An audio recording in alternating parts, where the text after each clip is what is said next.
Et bien aujourd'hui, nous allons accueillir l'apôtre Johnson Suleiman dans un message intitulé « Ta condition n'est pas la conclusion ». Nous allons lire Jean chapitre 9 à partir du verset 1 au verset 9. Jésus vit en passant un homme aveugle de naissance. Ses disciples lui firent cette question: « Rabbi, qui a péché, cet homme ou ses parents, pour qu'il soit né aveugle ?» Jésus répondit: « Ce n'est pas que lui ou ses parents ont péché, mais c'est afin que les œuvres de Dieu soient manifestées en lui. Il faut que je fasse tandis qu'il est jour, les œuvres de celui qui m'a envoyé. La nuit vient où personne ne peut travailler. Pendant que je suis dans le monde, je suis la lumière du monde. » Après avoir dit cela, il cracha à terre et fit de la boue avec sa salive. Puis, il appliqua cette boue sur les yeux de l'aveugle et lui dit: « Va et lave-toi au réservoir de Siloé. » Il y alla, se lava et s'en retourna voyant clair. Ses voisins et ceux qui auparavant l'avaient connu comme un mendiant disaient: « N'est-ce pas là celui qui se tenait assis et qui mendiait ?» Les uns disent: « C'est lui. » D'autres disaient: « Non, mais il lui ressemble. » Et lui-même disait alors: « C'est moi. » Il y a des gens qui ont démarré leur vie normalement à un point et à un moment donné, bien, Dieu est intervenu dans leur vie pour transformer les choses. On a vu dans Actes chapitre 3 verset 1 qui parle d'un homme.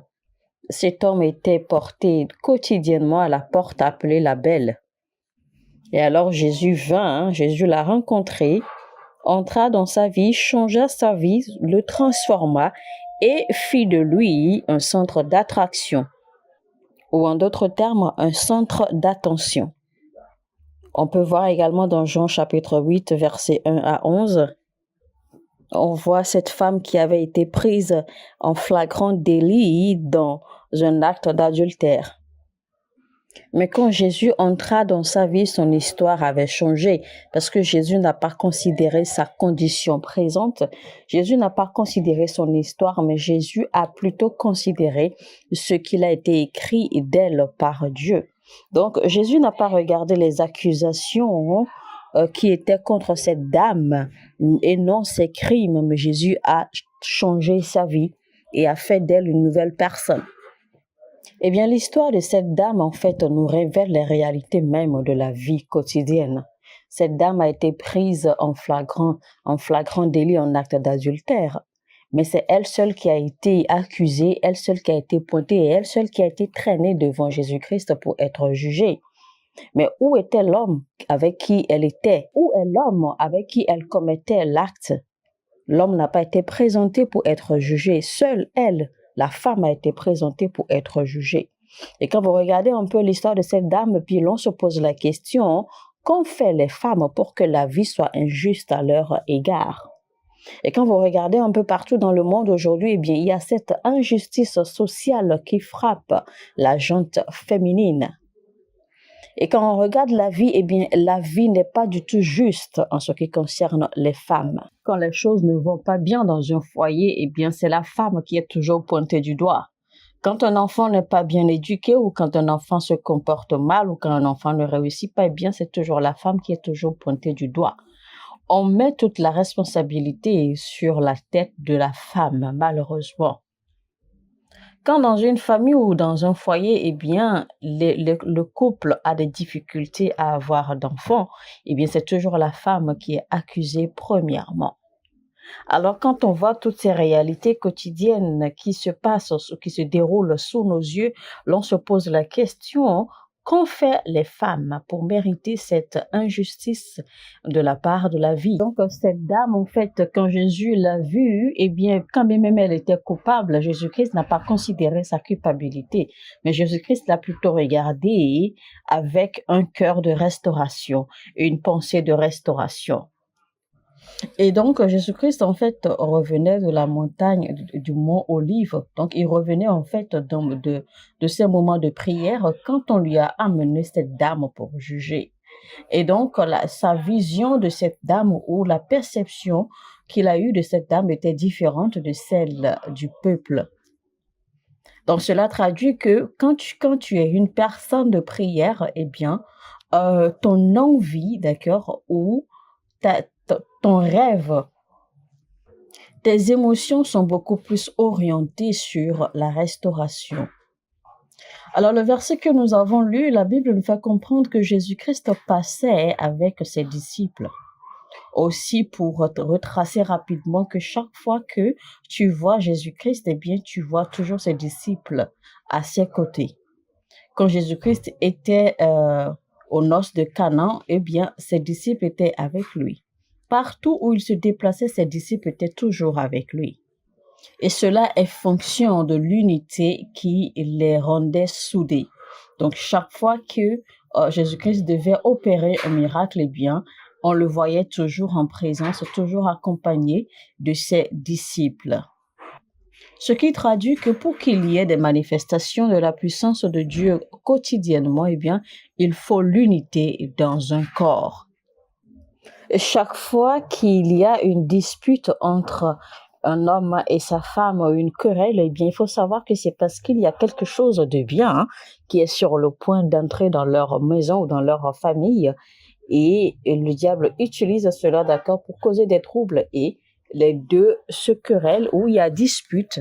Et cette dispute, eh bien, malheureusement, va éloigner, d'accord, ou prolonger la bonne chose qui arrivait pour empêcher cette chose de se manifester au temps voulu ou au temps préparé par Dieu.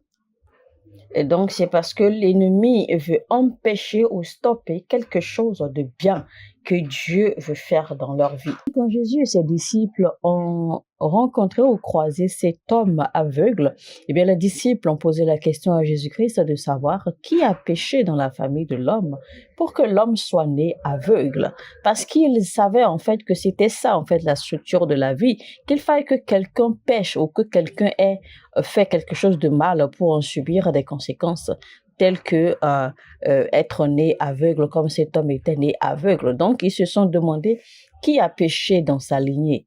Était-ce ses parents? Était-ce un membre de la famille? Ou était-ce lui-même qui a péché dans sa vie passée pour subir les conséquences de naître aveugle?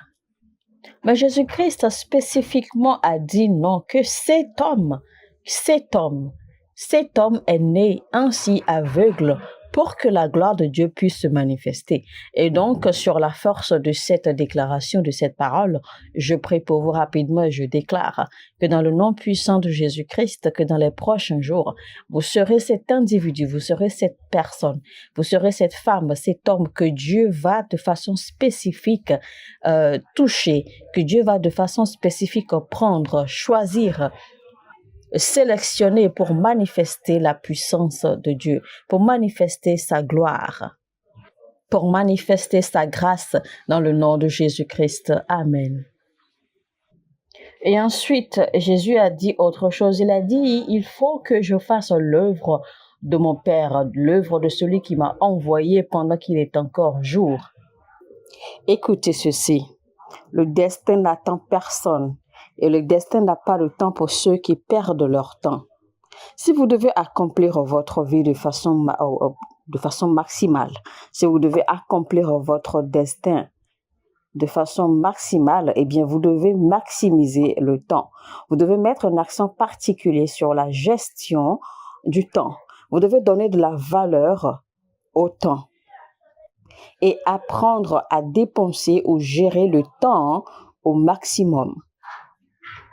Un homme est défini par la façon dont il gère le temps.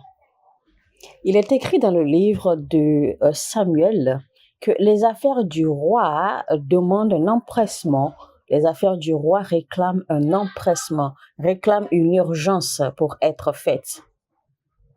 Dans Genèse 39, verset 11, on pouvait voir le dévouement de Joseph, d'accord, à vraiment donner un accent, à mettre un accent particulier sur la façon dont il gérait son temps, la façon dont il gérait ses journées.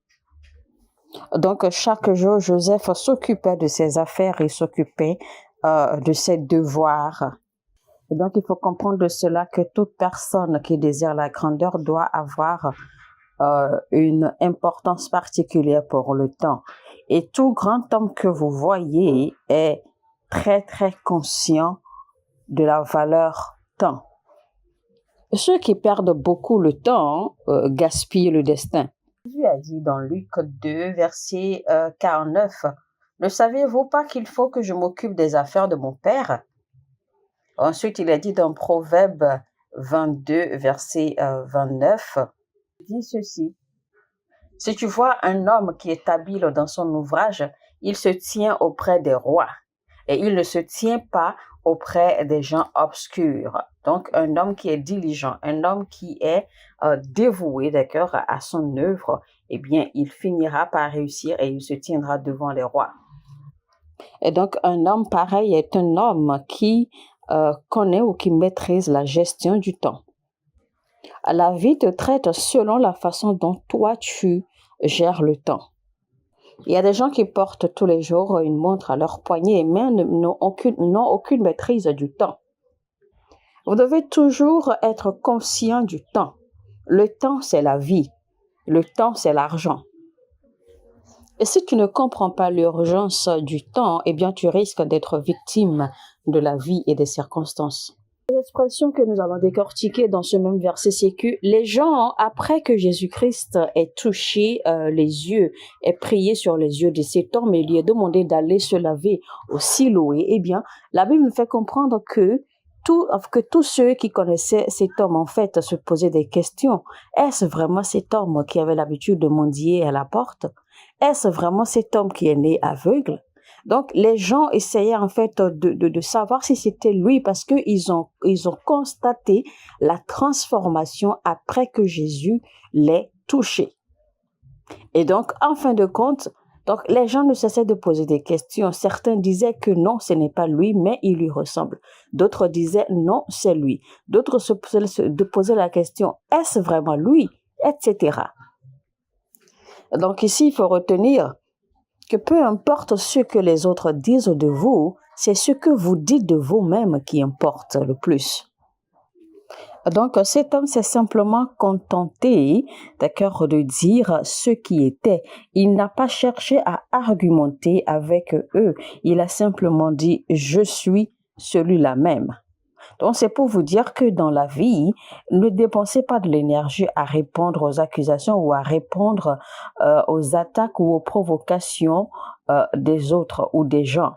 Parce que l'énergie que vous allez mettre pour essayer de vous justifier ou pour essayer de leur répondre, utilisez plutôt cette énergie pour déclarer et affirmer ce que Dieu dit de vous et ce que vous croyez que vous êtes. Parce que vous ne pouvez pas changer l'opinion des gens. Les gens ont leur opinion et ils sont responsables de leurs opinions. Vous n'allez pas entrer dans leur tête et changer leur opinion. Mais c'est l'opinion que vous avez de vous-même qui importe le plus. Donc, peu importe ce que les gens disent, fermez vos oreilles, ne cherchez pas à justifier ou à démontrer ou à les contredire. Mais affirmez et dites ce que vous êtes et ce que Dieu dit de vous. Dieu dit de vous. Dieu dit